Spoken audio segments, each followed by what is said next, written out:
Batista, na voz do deserto, anunciou o rei, o cordeiro por certo.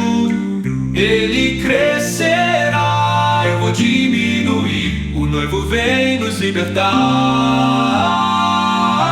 O Espírito desceu como uma pomba de luz, testemunhando de Cristo o amor que reluz. Este é o Cristo, Filho de Deus, sua palavra o caminho aos céus. Este é meu filho, o Pai declara, meu amado, a vitória é clara. 5.000 alimentou, um sinal tão claro, mas corações buscaram só o que era raro. Eu sou o pão, Jesus proclamou, minha carne e meu sangue por ti se doou. Muitos se foram, não entenderam, mas Pedro afirmou, a ti nós vamos. Este é o Cristo, Filho de Deus, sua palavra o caminho aos céus. Este é meu filho, o Pai declara, meu amado, a vitória é clara. 5.000 alimentou, um sinal tão claro, mas corações buscaram só o que era raro. Eu sou o pão, Jesus proclamou, minha carne e meu sangue por ti se doou. Muitos se foram, entenderam, mas Pedro afirmou, a ti nós vamos. Este é o Cristo, Filho de Deus, sua palavra o caminho aos céus. Este é meu filho, o Pai declara, meu amado, a vitória é clara. As multidões murmuram, guardas se espantam com as palavras de Jesus que tocam e encantam. Nicodemos pensou, a fé brotou, a verdade de Cristo aos poucos mostrou. Todos da Galileia até a cruz ele foi, sacrifício por nós que nos resgatou. Este é o Cristo, Filho de Deus, sua palavra o caminho aos céus. Este é meu filho, o Pai declara, meu amado, a vitória é clara. Somos testemunhas, a graça compartilhar, testemunhando de Cristo em cada lugar. Ele crescerá, nós vamos diminuir em seu amor, paz vamos sentir.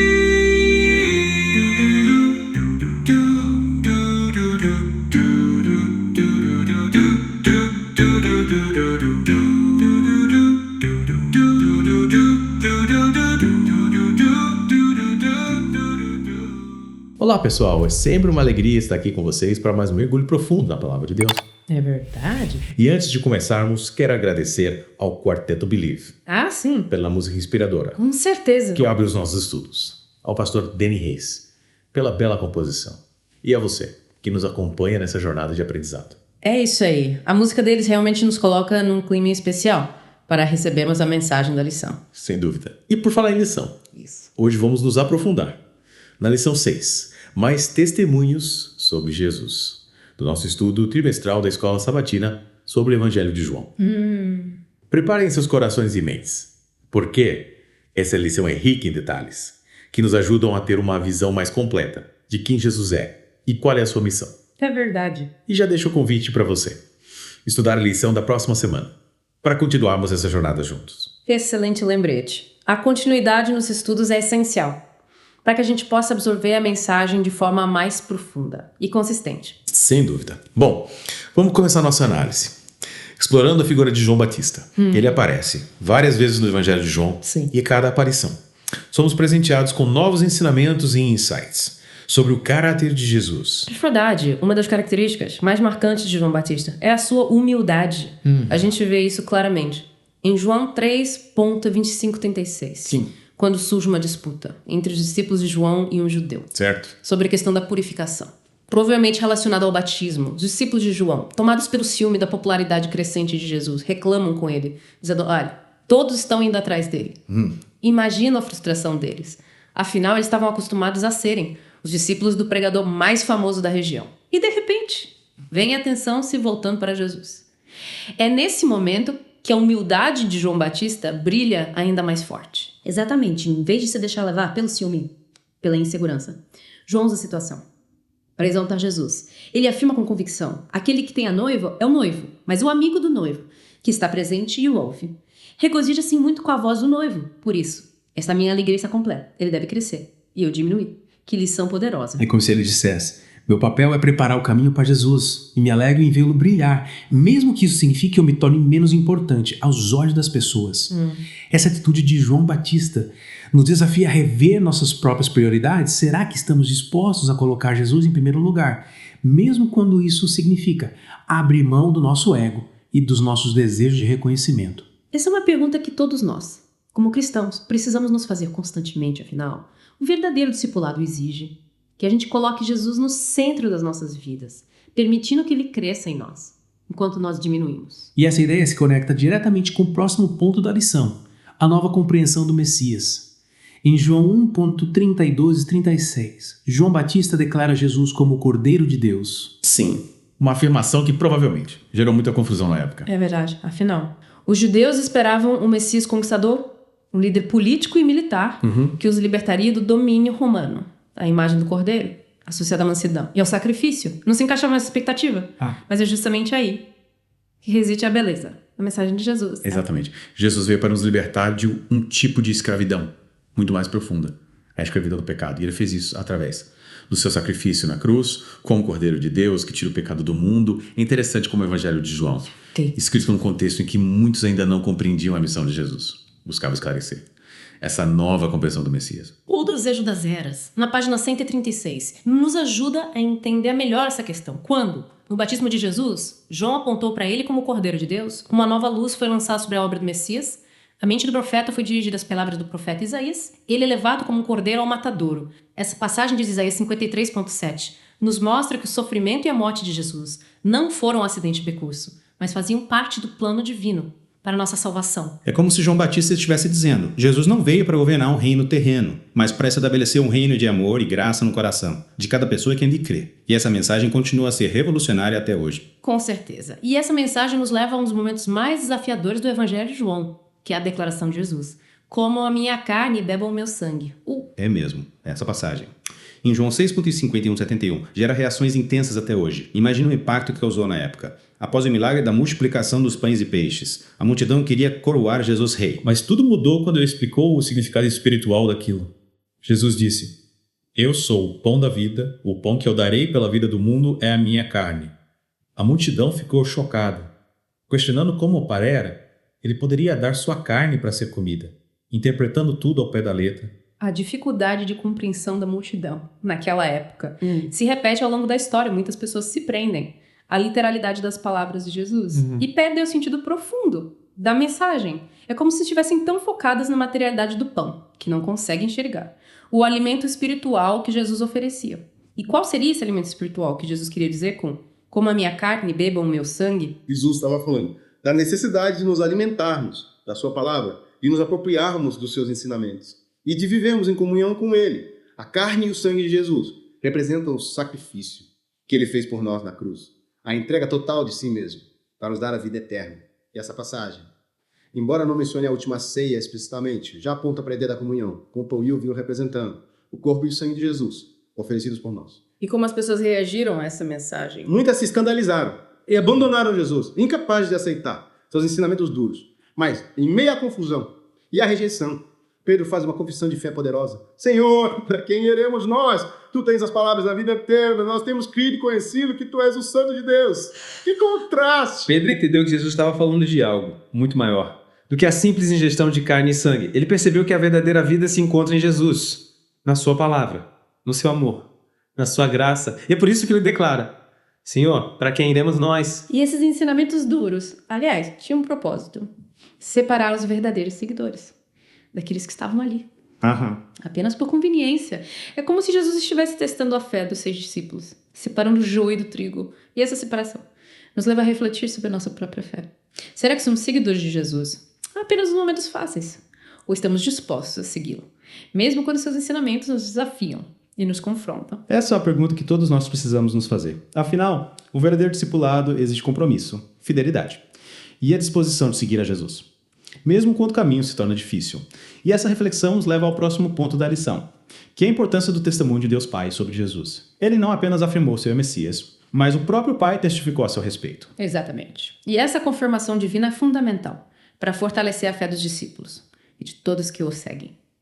Em João 5,36-38, Jesus afirma claramente que o Pai o enviou e testificou a seu respeito. E esse testemunho não se limita a esse versículo, não é mesmo? Ele se repete em vários momentos da história de Jesus. Muito como em Mateus 3,17, durante o batismo de Jesus, quando a voz do Pai ecoa do céu: "Este é o meu Filho amado, em quem me comprazo." Ou em Mateus 16,5, durante a transfiguração, quando a voz do Pai se manifesta novamente, dizendo: "Este é o meu Filho amado, em quem me comprazo." Ouçam-no.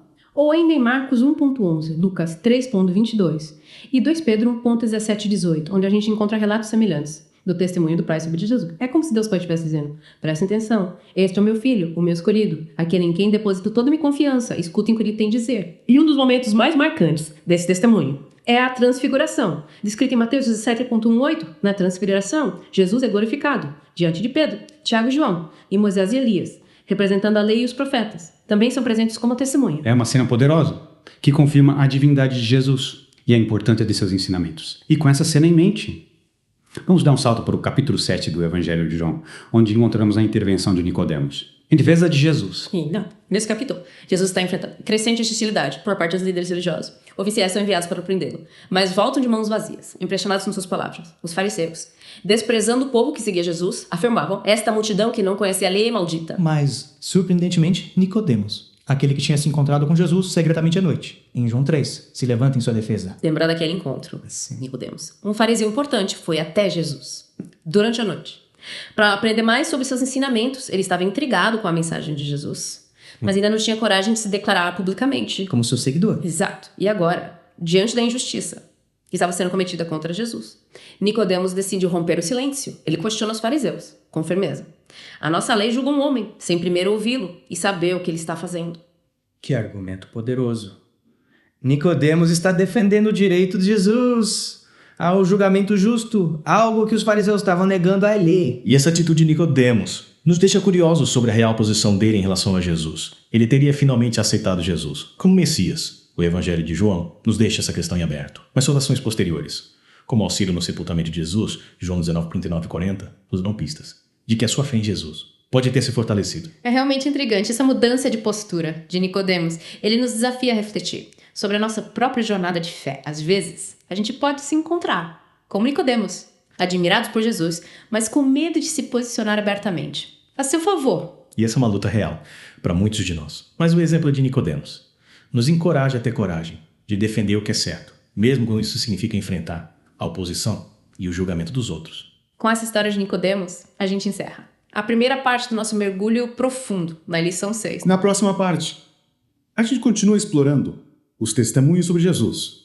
e as lições que a gente pode aprender com eles. Que bom ter você de volta para a gente continuar nossa imersão na lição 6. Mais testemunhos sobre Jesus. Da última vez a gente terminou com a história de Nicodemos. É verdade. E a sua defesa corajosa de Jesus diante dos líderes religiosos. É verdade. A atitude de Nicodemos nos faz pensar, não é? Quantas vezes a gente deixa de defender aquilo que acredita, por medo do julgamento dos outros? Mas deixando a história de Nicodemos um pouco de lado por enquanto. Vamos lá. A lição de hoje nos traz uma lista fascinante. Isso. De títulos atribuídos a Jesus, revelando diferentes facetas da sua missão e identidade. Sim, a lição destaca títulos como o Cristo, o noivo, O Filho de Deus, o Cordeiro de Deus, o Filho do Homem, a Palavra da Vida e o Filho Amado, cada um deles. Como uma peça de um quebra-cabeça. Nos ajuda a ter uma compreensão mais completa de quem Jesus é. É como se cada título abrisse uma nova janela para a grandeza e a complexidade do seu caráter, não é? É incrível pensar que uma única pessoa pode ser descrita de tantas maneiras diferentes e complementares. Exatamente. A riqueza desses títulos nos mostra que Jesus não se encaixa em nenhuma caixinha pré-fabricada. Ele é o Cristo, o Messias prometido, aquele que veio para nos libertar do pecado. e nos reconciliar com Deus. Mas ele também é o noivo, Sim. que ama sua noiva, a igreja, e a chama para um relacionamento de amor e fidelidade. É o Filho de Deus, divino em sua essência, que se humilhou e se fez homem para nos salvar. E não podemos esquecer. Claro. O Cordeiro de Deus, aquele que tira o pecado do mundo. Sacrificando-se por nós na cruz. Ele é o Filho do homem que se identifica conosco, em nossa humanidade, sentindo nossas dores e compreendendo nossas fraquezas. Jesus é a palavra da vida, aquele que nos alimenta com a verdade e nos guia pelo caminho da salvação. E ele é também o Filho amado, aquele em quem Deus Pai tem prazer e a quem devemos ouvir. Uau, é realmente impressionante como esses títulos, vindos de diferentes fontes e contextos, convergem para a mesma figura, Jesus, o Salvador.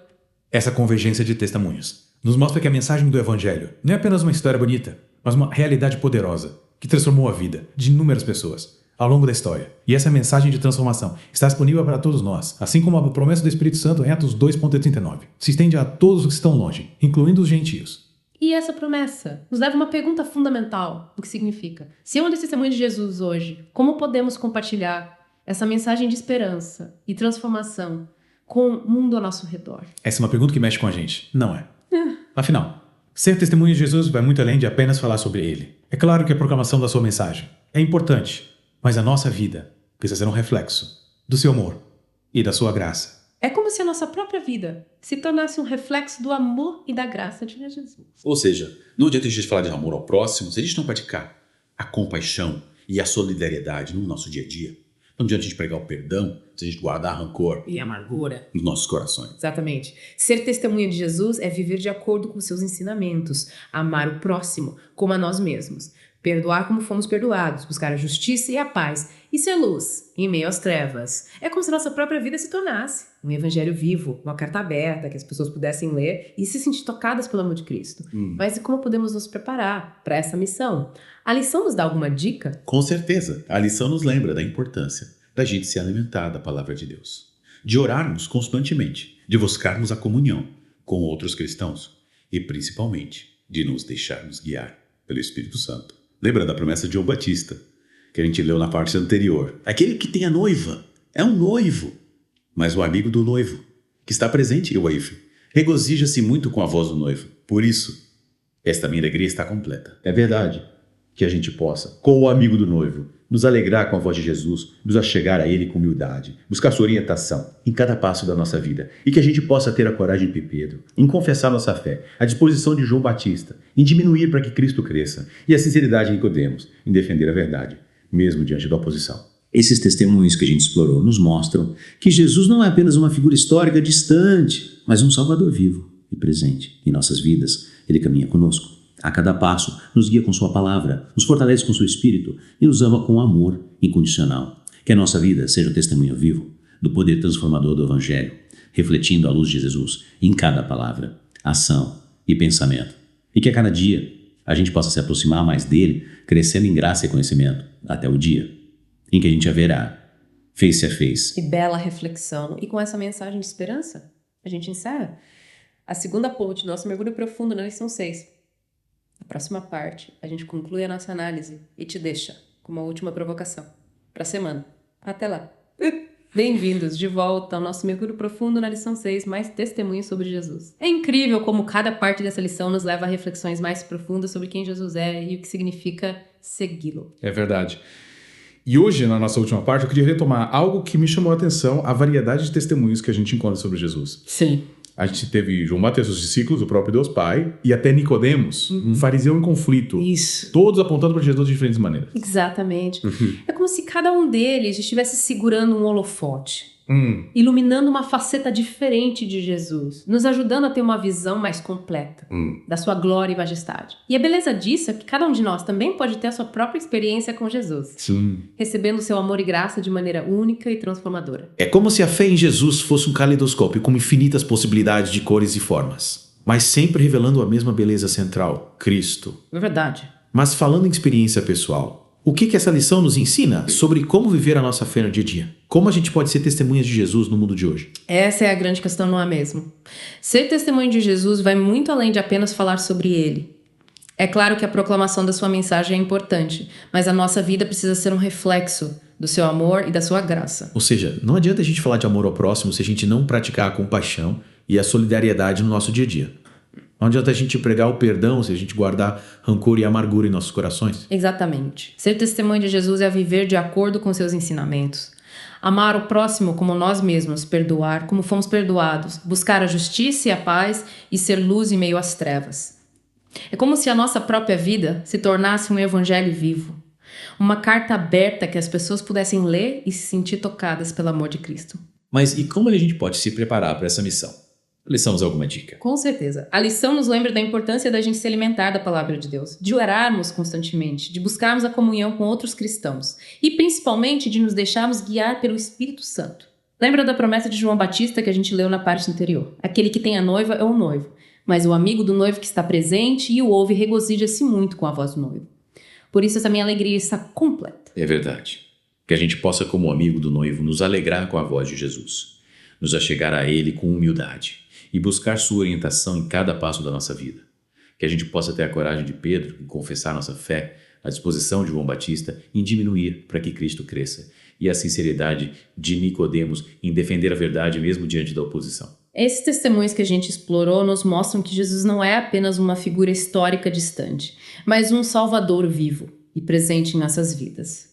Ele caminha conosco a cada passo, nos guia com a sua palavra, nos fortalece com seu espírito e nos ama com amor incondicional. Que a nossa vida seja um testemunho vivo do poder transformador do Evangelho, refletindo a luz de Jesus em cada palavra, ação e pensamento. E que a cada dia a gente possa se aproximar mais dele, crescendo em graça e conhecimento até o dia que a gente ande a ver a face a face. Que bela maneira de encerrarmos nosso mergulho profundo na lição 6, mais testemunhos sobre Jesus. Que essa lição continue a ressoar em nossos corações ao longo da semana, nos inspirando a sermos verdadeiros seguidores de Jesus e compartilharmos a sua mensagem de amor e salvação com o mundo. E que a gente possa se encontrar novamente na próxima semana, para juntos explorarmos mais um capítulo do Evangelho de João. Lembre-se, a jornada de fé continua e a cada passo, Jesus está conosco.